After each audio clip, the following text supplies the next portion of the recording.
And boom. So we haven't had a blank slate in a while, but today we're going to start chapter 3. Today is the 21st. Wow, one more week left in February. So we're starting chapter 3, and I'm going to give you like a outline first of the topics, and then each topic, of course, will have some subtopics. But um, let's talk about real quick what we're going to be doing. So in this particular chapter, we're going to be talking about formula mass and molecular weight. Weather is nasty. So molecular weight, formula mass. We're going to talk about moles and how they relate to the mass. Empirical and molecular formulas. We're going to go back and talk more about that in more detail.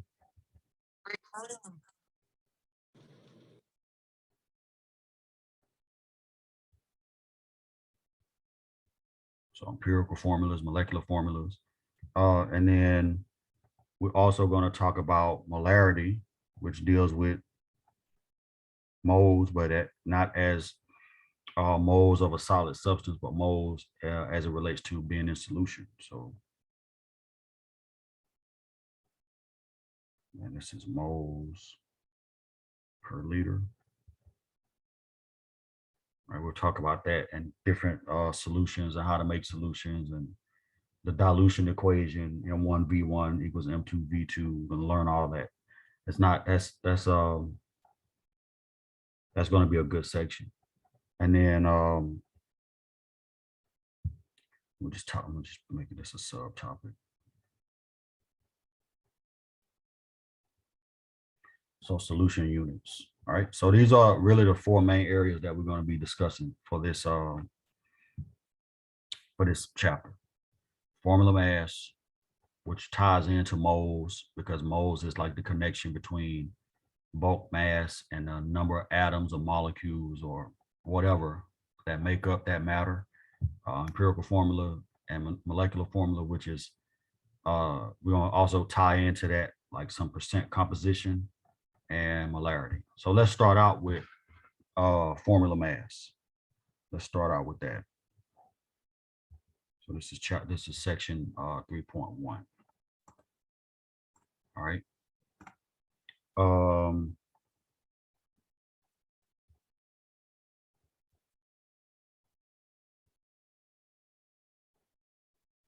So we're going to talk about formula mass and moles. So we're going to, in doing all of these things, we're going to learn how to calculate formula mass for any type of compound, ionic or covalent. And we're also going to give a definition for what moles and how moles relate to mass and the number of atoms, the number of molecules, and we can derive any of those units, moles, grams, number of atoms, number of molecules with two numbers. All we need is the molar mass and Avogadro's number, or any combination of the numbers. We can derive one from the other. We're going to define an Avogadro's number and all that stuff. So what is formula mass? It's very simple. All right, formula mass is the total, I'm just going to say atomic mass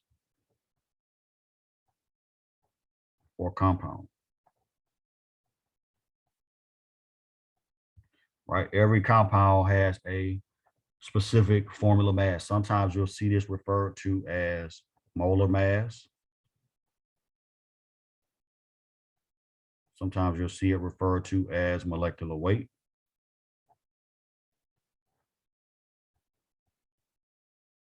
And it can be expressed in, we're not going to talk about grams per mole yet, but this can be expressed in AMU or grams per mole. But right now we're going to talk about it being expressed in AMU. All right, so atomic mass units, we're familiar with that. We've seen that. That's the atomic mass unit. It's the same unit that's used for atomic mass on the periodic table. And um,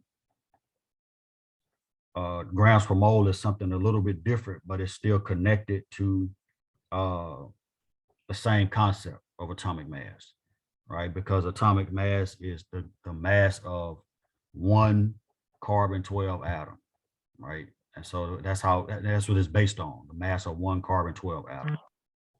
And so we're going to talk about that. So without going like much further, let's just jump right in and look at some compounds. So let's look at ibuprofen. Let me share my screen and find an image of that so you can see it. Come on, Chrome.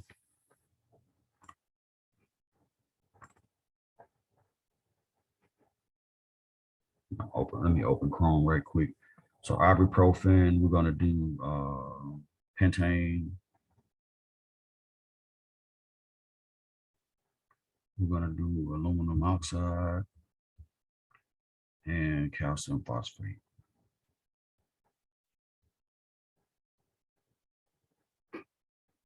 All right, can y'all see my screen, my web browser? Yes. Yeah, we can see it. All right, so this is ibuprofen, same ibuprofen you take. I think Advil is ibuprofen. Not that, I want a structure.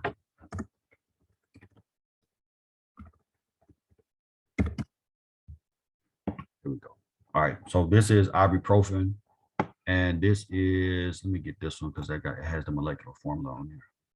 So let me just jump on this real quick and give you a quick piece of few tidbits of information.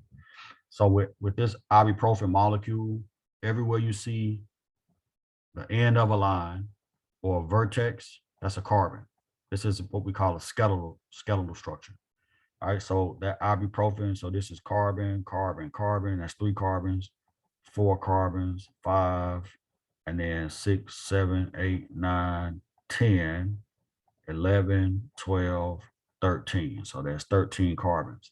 So ibuprofen has 13 carbons. And let me do this one. Right, so 13 carbons, you can see them here, 1, 2, 3, 4, 5, 6, 7, 8, 9, 10, 11, 12, 13 carbons. All right. It has 2 oxygens, which are the red atoms, 1, 2 oxygens. And then it has the little white atoms or hydrogens. So 1, 2, 3, 4, 5, 6, 7, 8, 9, 10, 11, 12, 13, 14, 15, 16, 17, 18. All right, so it's C13, H18, O2. Right. So this is again, ibuprofen is a anti-inflammatory, it's a pain killer. It is the principal component in Advil.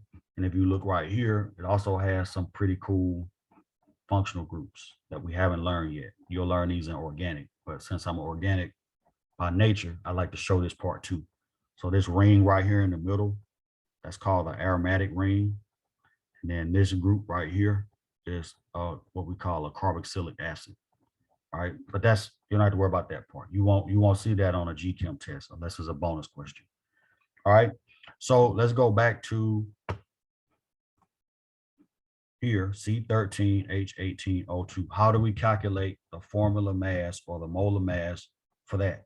All we do is take, and let me go back to my iPad. All we're going to do is take the atomic mass for each atom, and we're going to multiply it by the number of atoms that are in that molecule. And then we're going to add everything together. That's how we calculate formula mass. All right, so it's the atomic mass of each atom in the molecule times whatever subscript is there. All right, so here we got 13 carbons. Can somebody look on the periodic table and tell me what the atomic mass of carbon is?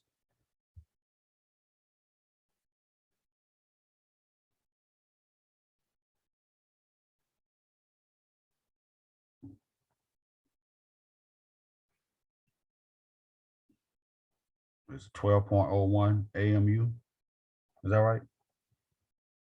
Yes. And we got 18 hydrogens and atomic mass of hydrogen. Let me not do that. That's the atomic number. Is it 1.008? Is that right? Yes. And then the oxygen, we have two of those, but the atomic mass is 16 point something. What is it? 16 point what? It's 15.999. All right, all right. We always round it up to 16. So 15.99. I'll leave it like that. AMU. So let's just take that. So this will be 2 times 15.99, and then 13 times 12.01, and then 18 times 1.008. And when we get those numbers and we add them all together, that's how we get the formula mass or the atomic mass. I mean, I'm not the atomic mass, the molecular weight, the molar mass, formula mass, all those terms are interchangeable. So can somebody help me with that calculation?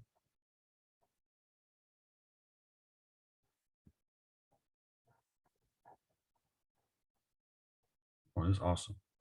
Just saw an email from the dean. No class Wednesday. It's mental health day. Take it and enjoy it. Hopefully there's good weather so you can go outside and get some sunlight and some vitamin D. All right. Anybody got that? The carbon number, 13 times 12.01. What's that going to be? 150, 156.13. 156. Point 13. 0.13. Yep. And that's AMU. What about hydrogen? We know that's going to be 18 point something. 18.144. All right. And then, of course, we could do our sig figs and all that stuff after the calculations. What we got here? 32 point something.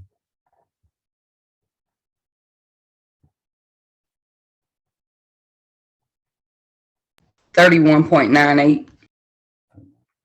All right. And this is all in AMU. All right. So we're going to take those numbers and add them together. Somebody go ahead and handle that calculation part. And let's see what the formula mass is for ibuprofen. And we're going to compare it to the known formula mass, which we can Google.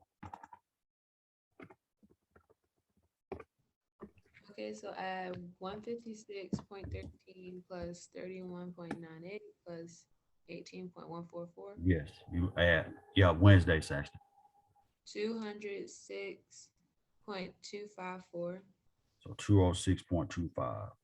I'm just going to write it right here. Formula weight is 206.25. And this is, since we did everything in AMU, we're going to keep those units for now. But if we were to do this, and we could also list this as 206.25 grams per mole as well. But since we're working at AMU, we're going to keep that.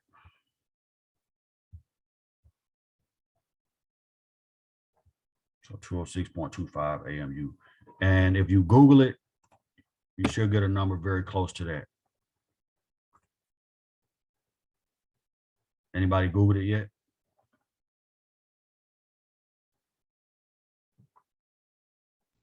Okay, question. Go ahead. We're using this to find molecular weight. Yes. Okay, so one of the things in the office hours that I was needing to do, because it was on the quiz, I remember doing it in class. It's just for some reason, whenever I leave class, the math goes poof. Okay. So when we were finding the percentage of, like, let's say bromine with the sodium bromide, Mhm.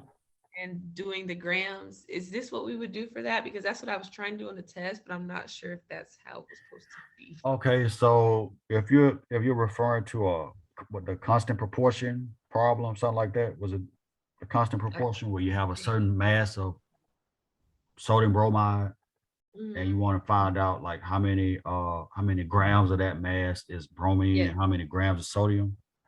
Mhm. Yeah, so you need the atomic masses from the periodic table. Right. Yeah, so you'll find those atomic masses. You list them in grams. OMG. Yeah, hold on one second.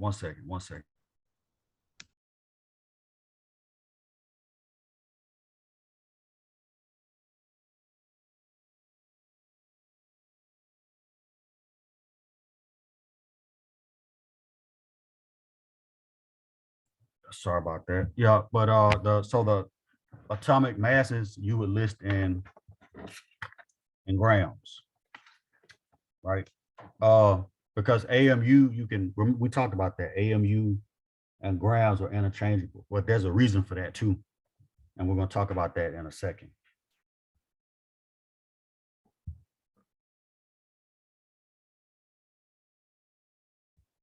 All right, did that answer your question? I think so, All right, because I freaked out between the mass and the grams. that's okay. We're gonna get it together. By the time you leave here, you're gonna be an expert. All right, Okay.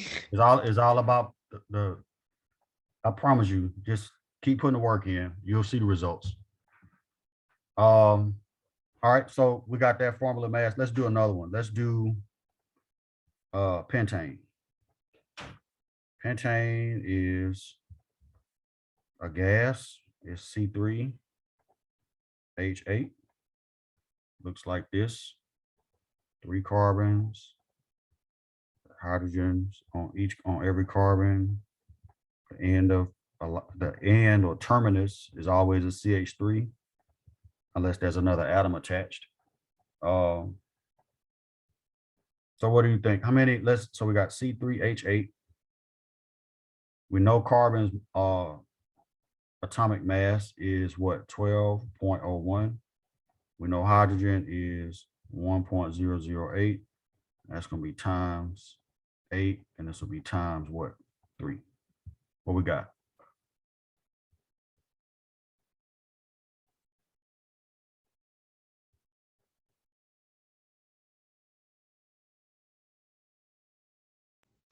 For the first one, we got 36.03 for carbon. Okay, so 36.03 AMU. And then what about the hydrogen?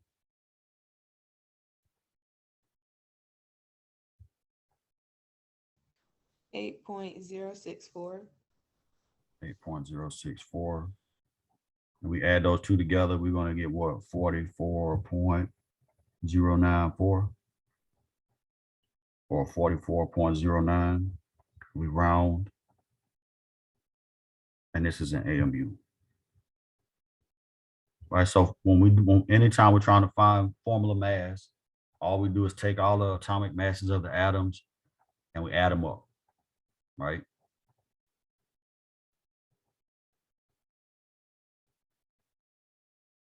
And we get the atomic masses from the periodic table. Let's do aluminum oxide. What is the atomic mass of aluminum?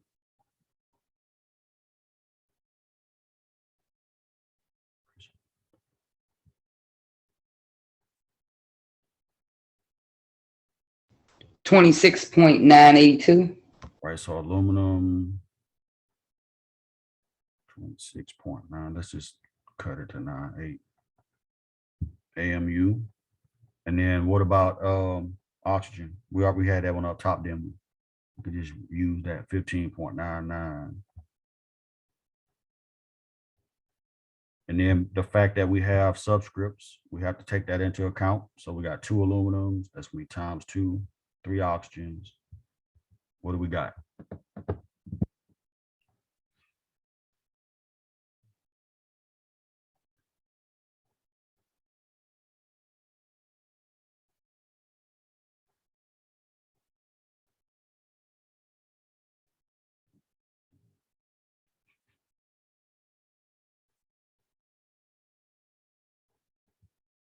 So that's what 26, 26, 52, 53.86. Is that right?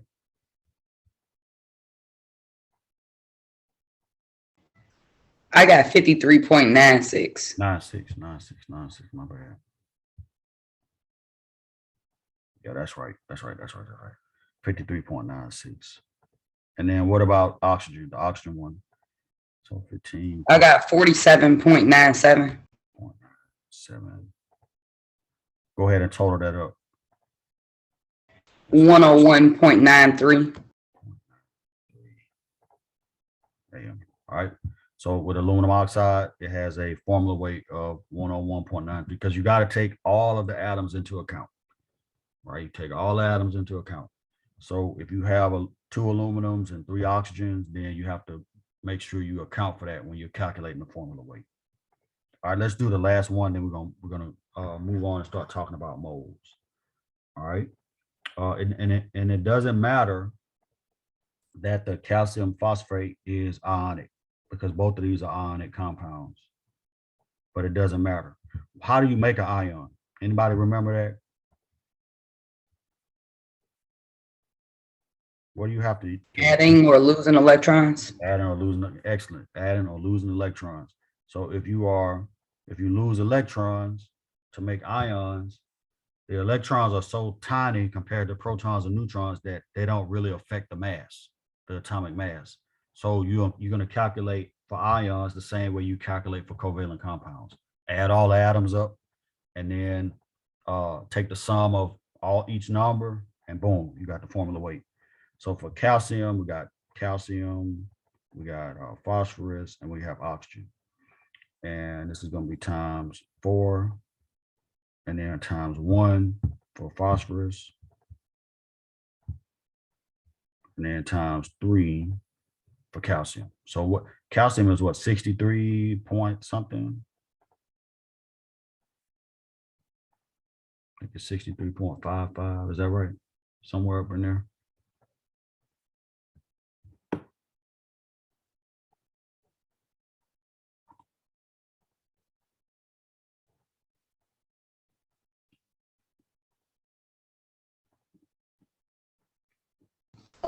40.078. For calcium? Yeah. Oh, I'm thinking copper. I'm thinking about copper. My bad. 40.08. Let's round that up. That's AMU. And then for phosphorus is what?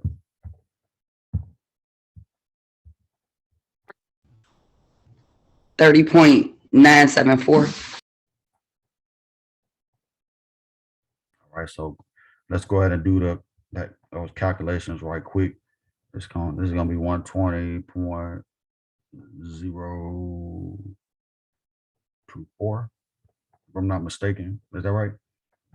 For calcium.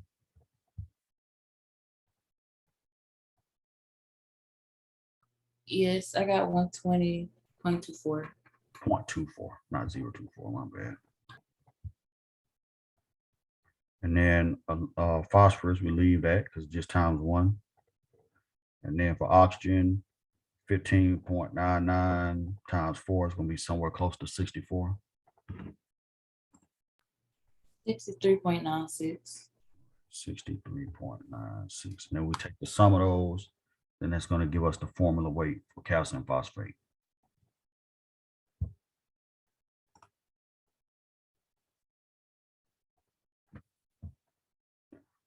Wait a minute.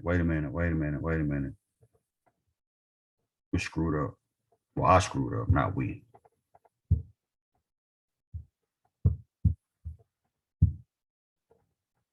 My bad. So here, nobody even said that. I'm mad about that. The subscript 2, we have to distribute that. So it'd be 2 times that and 2 times that. So we'll take the 30.97, just multiply that by 2. And then if we multiply this by 2, we'll be good. Got the calcium part right, but I forgot the subscript. So that's my fault. So 30.97 times 2 will be 61.94 and 63.96 times 2, 26.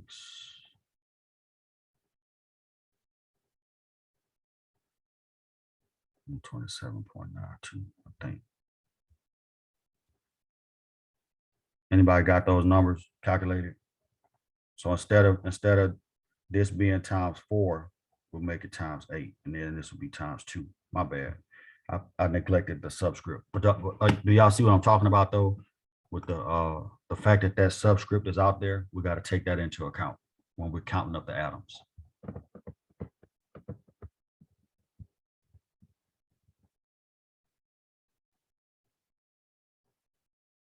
So these numbers are going to change.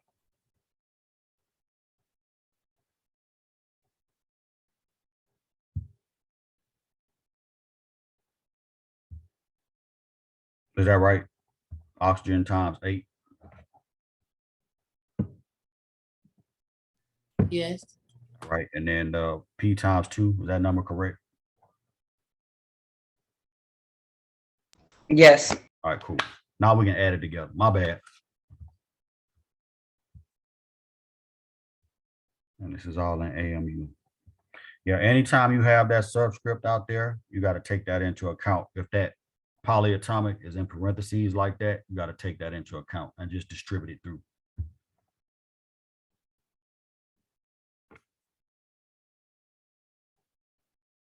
Now we got to do another one because we got to make up for that. All right, we're gonna do this one. Cobalt 2SO4. So anybody got the total for that?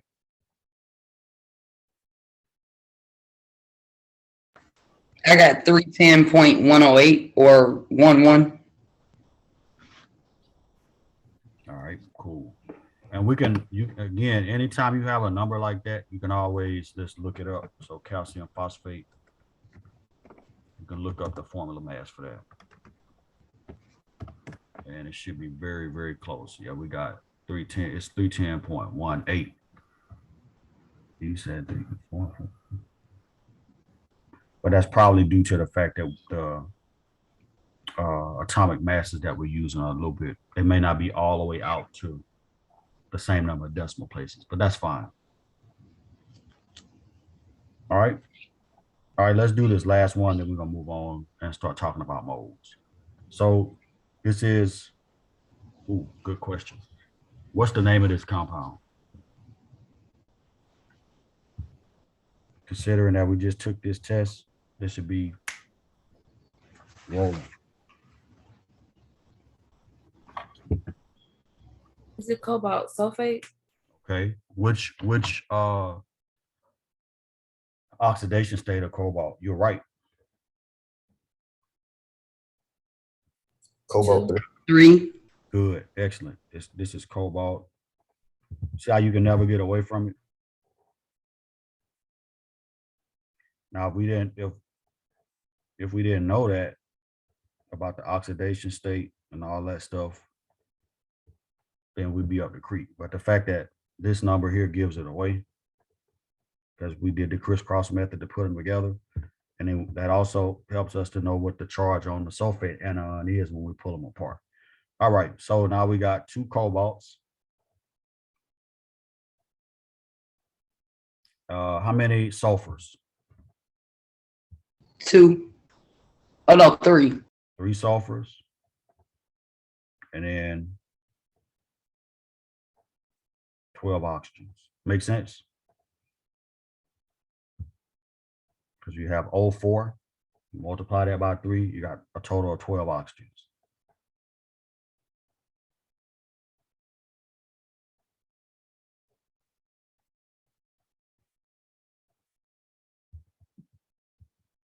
All right, so that's going to be, I think sulfur is 32.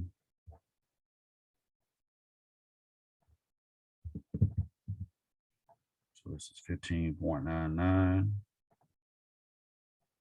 And then sulfur, I think is 32 point something, or maybe 31.9. Is that right?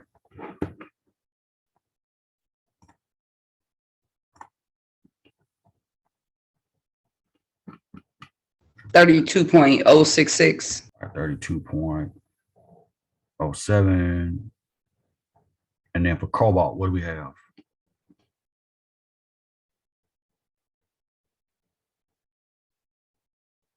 $58.933 or 58.9. All right. And we're gonna, so that this is how we'll calculate the formula mass for that. 2 times 58.93, 3 times 32.07, and then 12 times 15.99. So this is gonna be 96.21. This will be 16, 17.86. Is that right?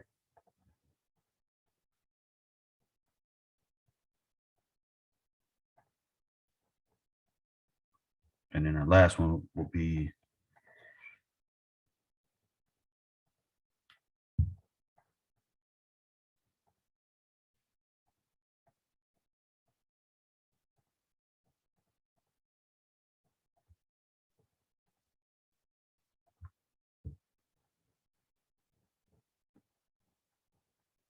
all right. Anybody got the last one?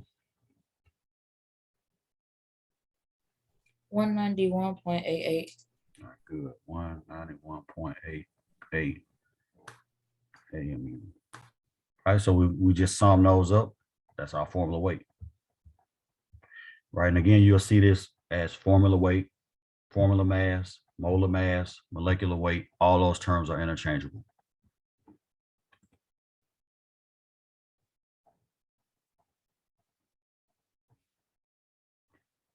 All right. Any questions so far? Can somebody get the sum for that real quick so we can go on to another example?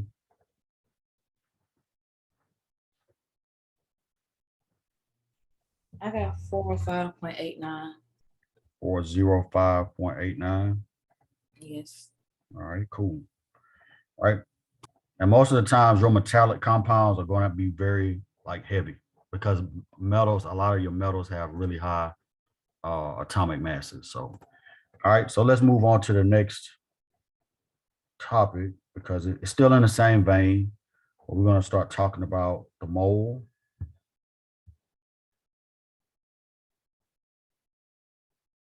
What it means and how it relates to mass, right? Because the mole is like the bridge between the amount of a substance or its mass and the number of atoms or molecules or particles that make up that substance,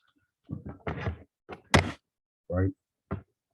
So when we think about a compound, that compound is based on, its identity is going to be based on two things. It's going to be based on the atoms that make it up,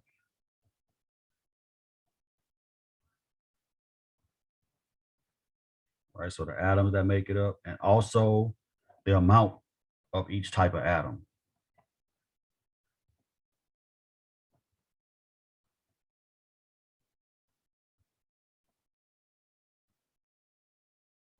Those two things make up the identity of any compound, right? What atoms are there, and how many of each atoms are there, right? Give you a perfect example. And if you started reading chapter 3, you saw this already. When we think about water versus hydrogen peroxide, same atoms, but different content, right? Notice hydrogen peroxide has 2 oxygens. Water has 1. Hydrogen peroxide looks like this. Water looks like this, right? It's a totally different structure, totally different chemical properties. And all that's based on the fact that there are 2 oxygens here and there's only 1 oxygen here, right? You know, the one is understood. So they're different, right? So the way we measure molecules and compounds and particles and atoms is we measure it in moles.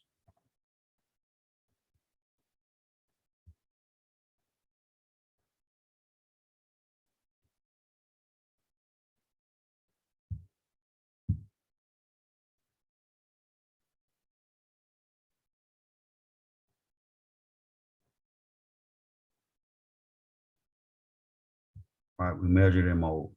So moles give you a specific number of atoms or molecules in a bulk sample. So you got 10 grams of a sample. If we know how many moles are there, we can figure out how many atoms or molecules are there, right? So moles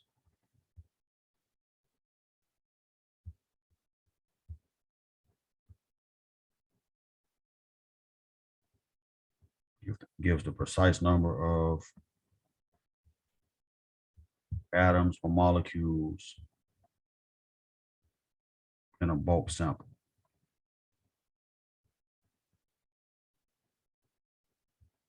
So it's literally the bridge between grams of a sample and number of molecules in the sample, or grams of a sample or number of atoms in the sample. So we need a definition, right? So we need to define what a mole is. So 1 mole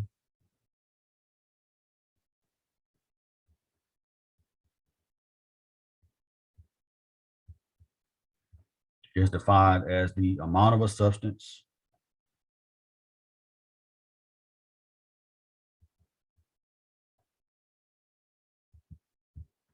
and you'll notice here, just like when we figured out the mass of an electron, just like we figured out what the exact amount of an AMU was, it was 1/12 of a carbon 12 atom, a pure carbon 12 atom. So a mole is the amount of a substance containing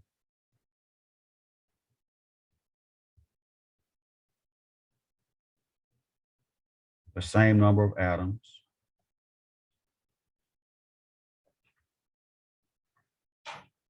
or molecules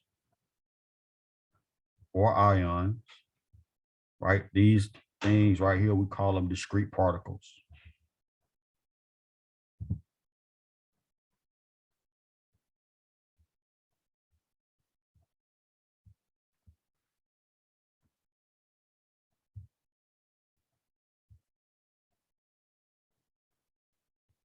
So it's the amount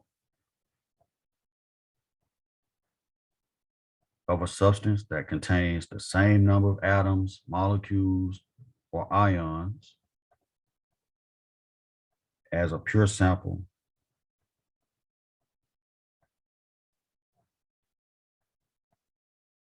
of a carbon 12 isotope that has a mass of 12 grams.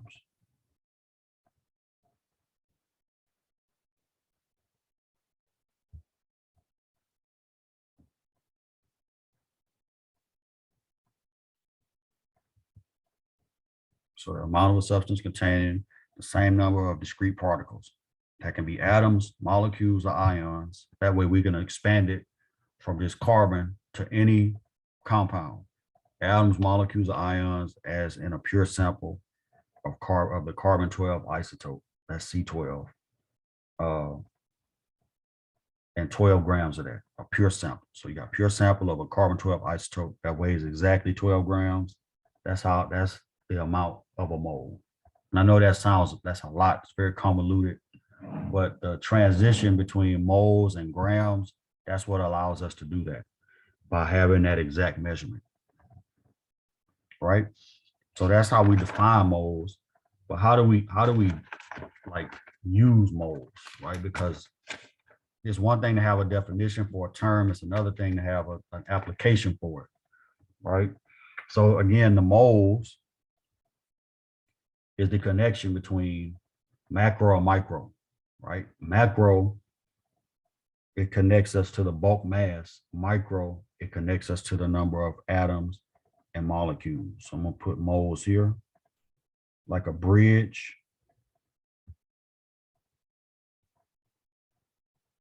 Remember, we talked about macroscopic properties versus microscopic properties. So it helps us to connect the bulk mass of a substance to the micro properties, right? Number of atoms, ions, or molecules, right? Any questions about that? it's kind of an esoteric concept, but we can take it and apply it if we have this other piece that we're going to talk about now. So we're going to talk about now, and you probably have all heard of this number before. Avogadro's number. Anybody never heard of that? If you took high school chemistry, I know you had to have heard of this before.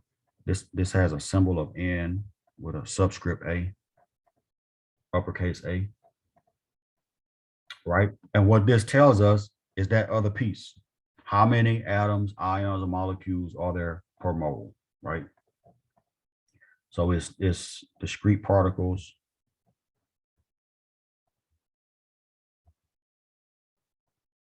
per 1 mole, right? And that particular number we know is calculated at 6.022 times. It's actually a longer decimal than that, but 6.022 times 10 to the 23rd, and then it's particles per mole. So we have the bulk, the number of moles of any bulk mass, which we get from another concept that's tied to this, which is molar mass, which we've already talked about, but we'll have to have molar mass in a different unit. But if we know the bulk mass, we can find out exactly how many molecules, how many atoms, how many particles are in that bulk mass of whatever it is, using Avogadro's number, right? So this top number is interchangeable.